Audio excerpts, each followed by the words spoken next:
Hey everybody, welcome to my home. My name is Becky. I am so excited that you're here today. Well, I have been on YouTube. This May will be 2 years. And since starting this channel, I have noticed that my style has just changed. When I first started the channel, the way that I would describe my home was vintage farmhouse. And there is still a little of that, well, a lot of that still going on in my home. I have lots of wood pieces that I would consider to be farmhouse, and then of course it's covered in vintage. But I have learned one thing about myself that I kind of always knew, but I am really drawn to the 70s decor. I love the colors, I love the patterns. The more patterns, the better. I love the oranges and the yellows and the browns, and I just love all of it. So I have slowly been picking up pieces to add into my home. Now, I don't want my home to actually look like you have stepped into a time warp and you are in 1975. I like just little touches, little accent pieces that just kind of sprinkle a little kiss of 1970 something onto my 2020 something home. Things like, I'll give you some examples, a beautiful vintage fabric that you can make into curtains or accent pillow, or I'm even considering recovering the my chairs with some vintage fabric. If I can find the right amount, that's something I would like to do. But otherwise, it's just a normal kitchen table, you know, but just that kiss of 1970 on it. I love adding salt and pepper shakers from the 70s or 60s even. I don't even know, somewhere in that mid-century era. And then little things like a napkin holder can make all the difference. And just add your napkins for your kids, for your table when your family sits down to eat at night. Little things like that is what I want to add to my home. So that's what we're going to do today. We're going to redo my table, my dining room table, in a 1970s motif. On any given normal day, if you walk into my home, my table is going to be set. It's going to have a place settings with all of my dishes. I do collect depression glass, and that's usually what I have out. I have this beautiful tiered tray that my husband built for me. It's usually decorated to the nines, but I just like my table to look like it is set and ready for dinner. So that's what this place setting, this table setting that I'm getting ready to show you is going to look like. Now, I get that this is not feasible for everyone. A lot of people use their kitchen table as a catch-all for things. It's just not that way in my home. We have other places that we use for that. This is always set, always ready, and it is just picture worthy at all times. And maybe I'm wrong for that, but it's what brings me joy in my home, in my life. So that's the way that I do things. So we're going to take all of this down, and I'm going to bring out my 1970s Tablescape that you are going to absolutely love. The first thing I want to talk about is a tablecloth.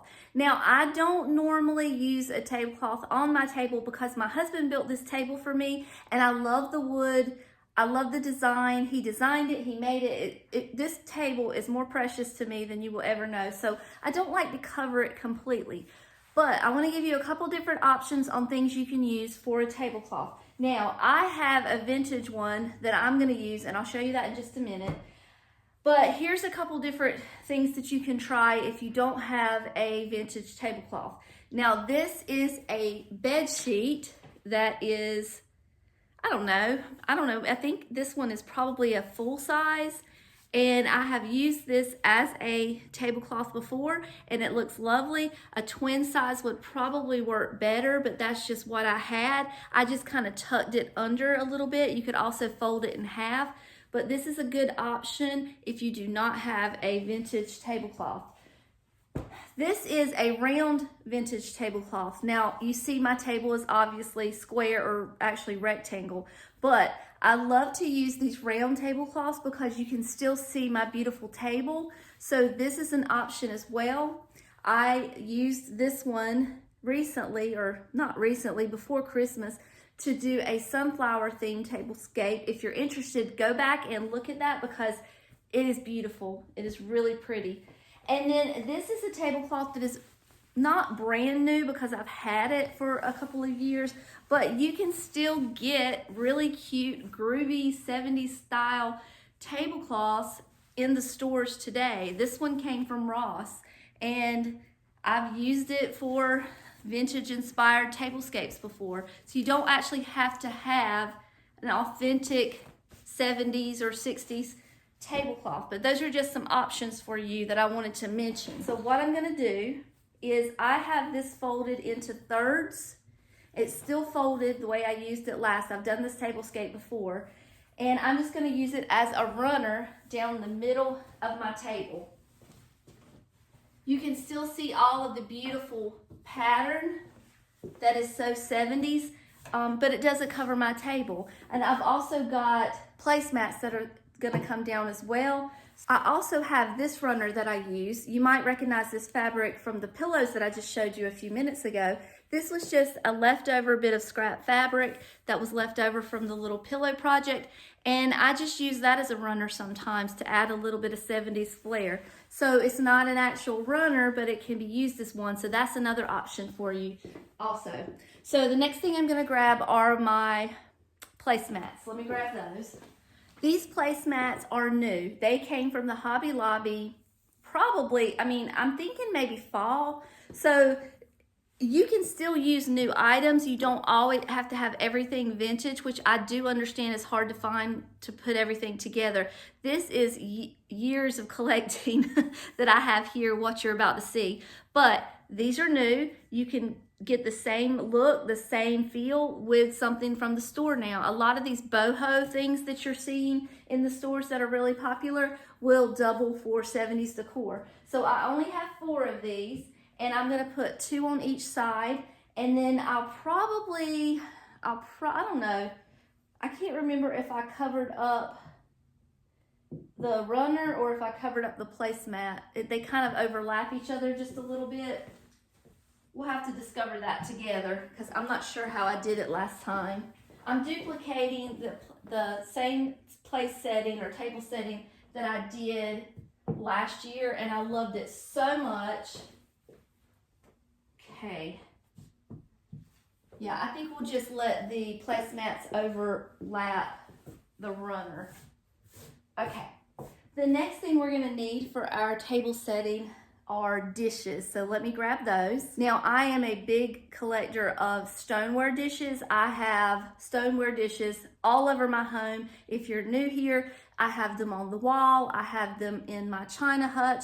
I have them setting my table. They're everywhere because I love them so much. So I try to use them every chance I get. These are one of my favorite patterns. Now, I only have 2 of these. So these are going to go on the end of the table, one on this end and one on the other. Now, had I had the foresight to order, or actually purchase, I know you can't see this one, to purchase 6 of these placemats, I would probably have one there, but I think that the table runner is sufficient to use as a place setting, so we're just going to leave that. And then these right here, I got at, these are stoneware as well. I got these at an antique store. I got a great deal on them. I've got this size as well as, if you'll hold on a second, I'll show you the size up here, which is like a dessert dish. But as you can see, those are being used elsewhere.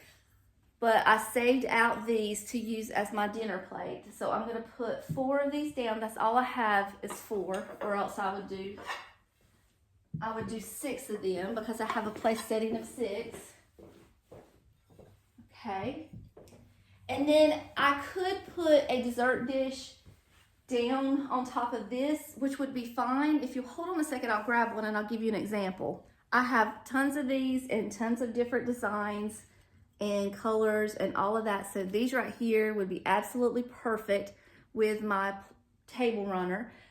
You would just have to cover the beautiful dish, but you could do that, and that's what it would look like. And it would be fun. It would look adorable. And I did that the last time I did this place setting. This one is one of my favorites as well. I do have 6 of these. So even though the 2 plates on the end are different, everything would still match because I do have 6 of them to do a full place setting, and that's how those would look. But I think for now, I'm gonna leave these out. I may come back and add them. Who's to say I won't change my mind? But we're gonna just do a dinner plate for now. The next thing we need to add are glasses. I have this glass that I absolutely adore. I found it randomly at a Goodwill one day, and I loved it so much that I found more on eBay and I purchased them. Now, I would have bet my house payment that I had 6 of these, but apparently I only have 5, or either somebody in my house has broken one and not told me.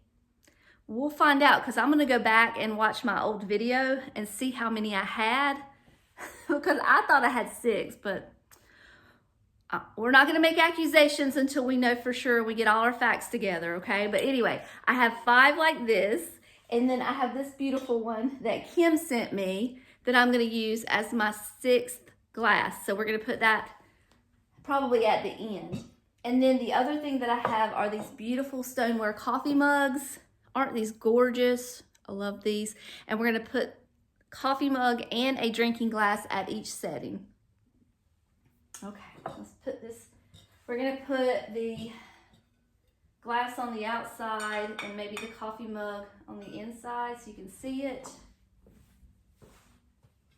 And there we go. When I get the camera set up to where I can show you a close-up, look at these together. Look how pretty these are together. Aren't they beautiful? Oh, I love these colors. They're just so pretty. And they bring me so much joy.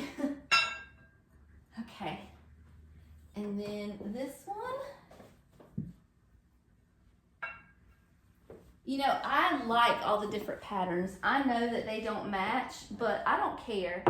The more patterns, the better, in my opinion. I'm here for it. Okay, and there's our last one. So we have our table almost set. We have our beautiful table runner, our beautiful dishes, our beautiful glasses, our little placemats. Everything is coming together. We need a centerpiece. Now, we've talked about this centerpiece before. I've told you how much I love this. And I also have a matching set of canisters above my kitchen cabinets. But this beauty right here is going to be my centerpiece. When I bought this, it did not have all these flowers in it.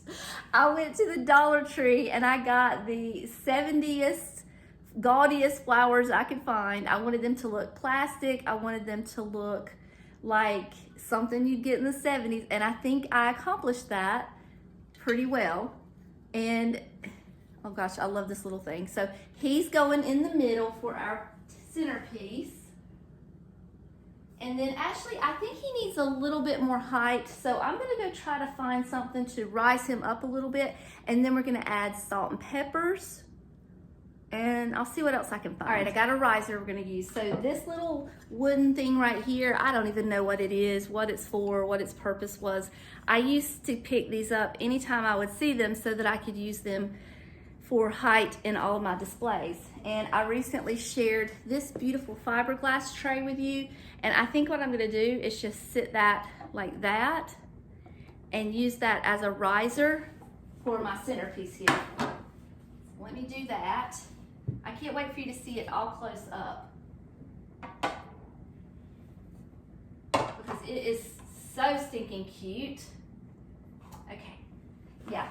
If I didn't need more pattern, I got it now. So I got all kinds of patterns going on. And then I want to show you a couple final touches, little ta-das to put on there. So we've got some salt and pepper shakers. Now I have salt and pepper shakers coming out the yin yang around here. They're also cute and kitschy, and I could put any given one on this table and it would be adorable, but I thought I would use these because they just seem fitting for the table right now. And then I found some napkins. I don't have any pretty napkins. I just have some paper towels, and I put in my Lucite paper towel holder. I want to call this a candle holder, but it's not. So we've got this we can add, and then the salt and peppers. Now the only other thing that I have that I could add to this table, I've got some gorgeous lucite candlesticks that I could add, but I think I'm going to keep the salt and peppers in the paper towel holder just because I just think it looks adorable. So I'm going to take the camera off the tripod. I'm going to give you a close-up view of everything and let you see how beautiful everything is all put together. So here is my tablescape, my 1970s inspired groovy tablescape all put together. I love all the flowers, I love all the colors, I love all the patterns.